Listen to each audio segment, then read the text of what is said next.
આજે આ પ્રોગ્રામ જે કરીએ છીએ એ થોડો વધારે ફોકસ એવો છે કે વેસ્ટ વોટરના જે પ્લાન્ટ હોય છે, એફ્લુઅન્ટ ટ્રીટમેન્ટ પ્લાન્ટ હોય છે, કે જેવી રીતે કે આપણે એમ કહીએ કે વડોદરાની અંદર વિશ્વામિત્રીની અંદર કોર્પોરેશન દ્વારા એફ્લુઅન્ટ ટ્રીટમેન્ટ પ્લાન્ટ રન કરે અને પાણી એ ત્યાં છોડવામાં આવે. ઘણી ઇન્ડસ્ટ્રીમાંથી પણ પાણી ત્યાં જતું હોય છે. ઘણા બધા પ્લાન્ટ પૂરી ક્ષમતાથી બરોબર ચાલતા નથી.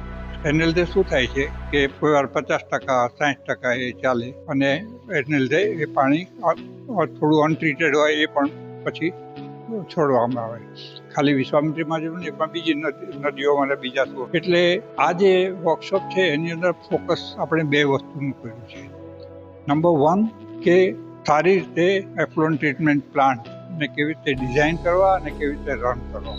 અને એના માટે 3 એક્સપર્ટ કે જે લોકોને આમાં એક્સપિરિયન્સ છે, CPCB અને બીજા એક્સપર્ટ જે છે એ લોકોને સાથે લઈ અને ખાસ કરીને આજે સારા પ્રમાણમાં ઇન્ડસ્ટ્રીમાંથી ને બધાથી આવ્યા છે.